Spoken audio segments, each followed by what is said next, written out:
Hello guys, Sushma here. Welcome back to Mumbai పిల్లా YouTube channel. So మీరు పడుకొని లేచేసరికి క్రిప్టో కరెన్సీ ప్రపంచంలో ఏమేం మారిపోయాయి, ఏమేం కొత్త న్యూస్లు వచ్చాయని చెప్పి నేను ఈరోజు వీడియోలో మాట్లాడబోతున్నాను.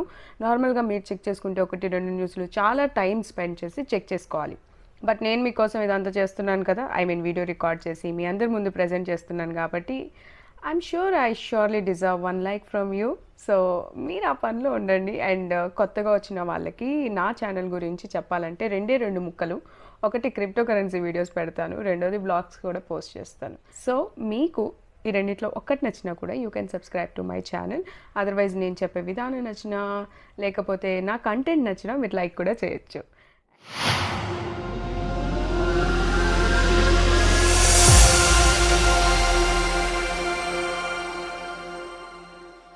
బిట్కాయిన్ ప్రైస్ గురించి కనుక మాట్లాడుకున్నట్లయితే $20,000 అలా ట్రేడ్ అవుతుంది. సో అది అక్కడే 20,000లో కొట్టుకుంటూ ఉంది. అండ్ క్రిప్టో కరెన్సీ ప్రపంచవ్యాప్తంగా ఎంతమంది డబ్బులు పెట్టారు ఇందులో అని చెప్పి మనం లెక్కలేసుకున్నట్టయితే $939 బిలియన్ అనేవి ఈ క్రిప్టో కరెన్సీలో ప్రపంచవ్యాప్తంగా ఉన్నటువంటి సొమ్ము.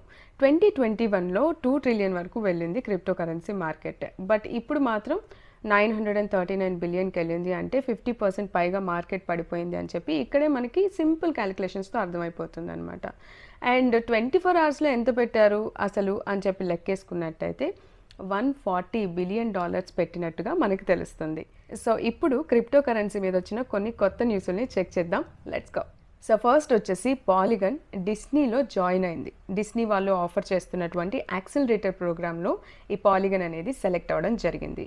ఇంతకీ డిస్నీ వాళ్ళు యాక్సిలరేటర్ ప్రోగ్రామ్ ఎందుకు కండక్ట్ చేస్తున్నారు అంటే ఇప్పుడు కొత్త టెక్నాలజీస్ అయినటువంటి AR, NFTs, ఆర్టిఫిషియల్ ఇంటెలిజెన్స్ వీటిని డెవలప్ చేయడం కోసం వీళ్ళు ఒక యాక్సిలరేటర్ ప్రోగ్రామ్ని పెట్టడము, దానిలో 6 కంపెనీస్ని వాళ్ళు లిస్ట్ అవుట్ చేయడము, అందులోంచి పాలిగన్ని సెలెక్ట్ చేసుకోవడం జరిగిందనమాట.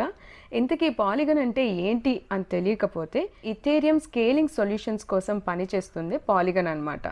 ఇప్పుడు ఇది Web3కి సంబంధించిన డెవలప్మెంట్లో భాగంగా దాని ఇన్ఫ్రాస్ట్రక్చర్ని ఫాస్ట్గా డెవలప్ చేసుకుంటుంది.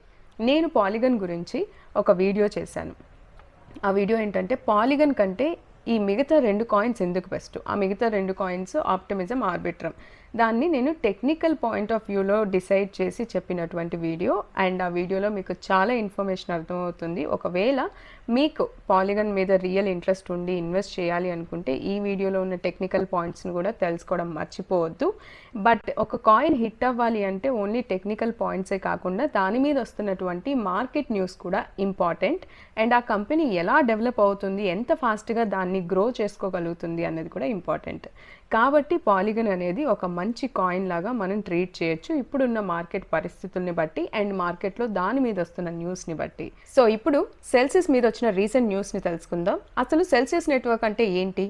ఇది ఒక క్రిప్టో లెండింగ్ ప్లాట్ఫామ్, అంటే క్రిప్టోని అప్పిస్తూ ఉంటుంది. అయితే దీనికి సంబంధించి లేటెస్ట్ న్యూస్ ఒకటి బయటకు వచ్చింది.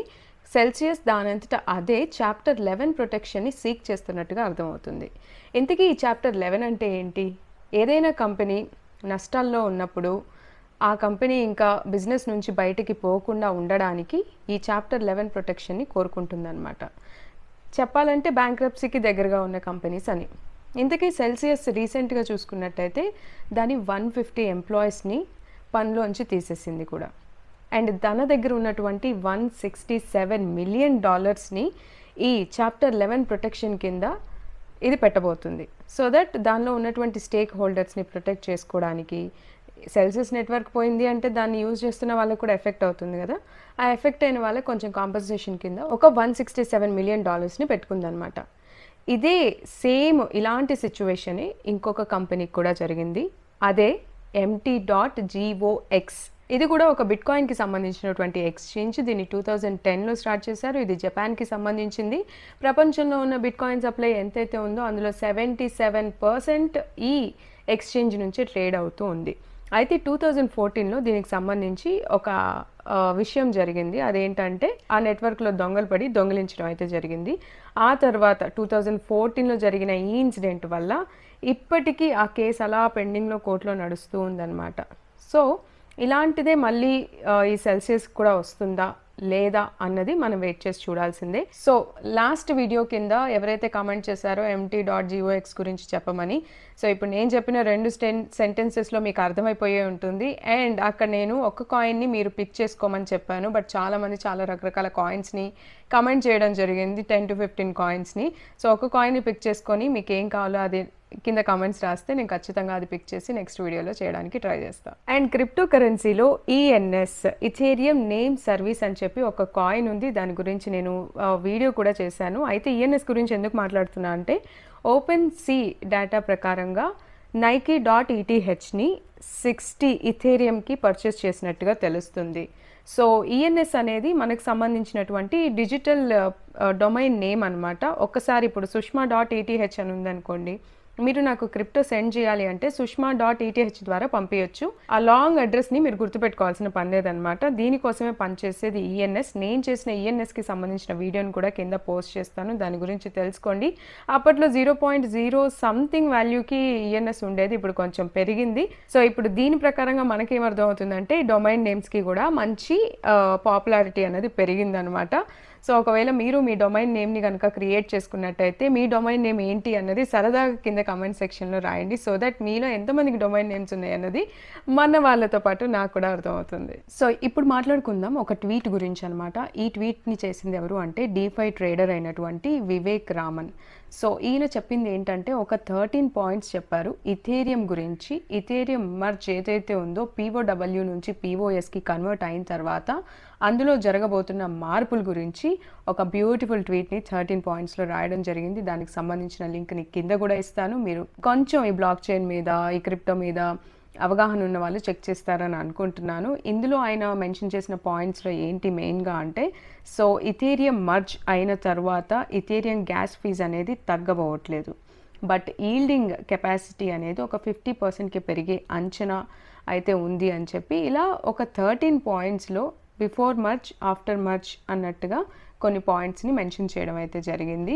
సో నేను కూడా ఇథేరియంకి గుండె మార్పిడి అని చెప్పి ఒక వీడియోని పెట్టడం అయితే జరిగింది. దానిలో కంప్లీట్ మర్జ్ గురించి కొన్ని టెక్నికల్ డీటెయిల్స్ని అయితే అందులో నేను మాట్లాడాను. మీరు ఆ వీడియో చెక్ చేయండి. డెఫినెట్గా మీకు ఒక్క వీడియోలోనే నేను అన్ని పాయింట్స్ని కవర్ చేయడం కష్టం, అండ్ వీడియో లెంత్ చాలా ఎక్కువైపోతుంది. కాబట్టి దీనికి సంబంధించిన నేను మాట్లాడిన లింక్స్ని మీకు ఇక్కడ పెట్టినట్టయితే మీరు ఈ వీడియో తర్వాత ఆ వీడియోస్ని చూస్తే మీకు ఎగ్జాక్ట్ ఇన్ఫర్మేషను, ఈ న్యూస్, దానికి రిలేషన్, దీనికి రిలేషన్, ఏం జరుగుతుంది అన్న పాయింట్స్ అనేవి క్లియర్గా ఒక ఐడియా వస్తుందని చెప్పేసి. అండ్ ఇప్పుడు మాట్లాడుకుందాం ప్రపంచంలో ఏ దేశం ఈ క్రిప్టో కరెన్సీ రెగ్యులేషన్స్ గురించి ఏమేమంటుంది అన్నది. సో ఫస్ట్ అయితే సౌత్ ఆఫ్రికా రిజర్వ్ బ్యాంక్ గురించి మాట్లాడుకుందాం. SARB ఇదేమంటుందంటే క్రిప్టో కరెన్సీస్ని ఒక పేమెంట్ మెథడ్ లాగా చూడకండి, దీన్ని ఒక ఫైనాన్షియల్ అసెట్స్ కేటగిరీలో వేసి క్రిప్టోని రెగ్యులేట్ చేయాలి అని అనుకుంటుంది. అండ్ బ్రెజిలియన్ కాంగ్రెస్ వచ్చేసి క్రిప్టో బిల్ మీద ఓట్ చేసే అవకాశాన్ని పోస్ట్పోన్ చేసింది, ఎందుకంటే అక్కడ ప్రెసిడెన్షియల్ ఎలక్షన్స్ జరుగుతున్నాయి కాబట్టి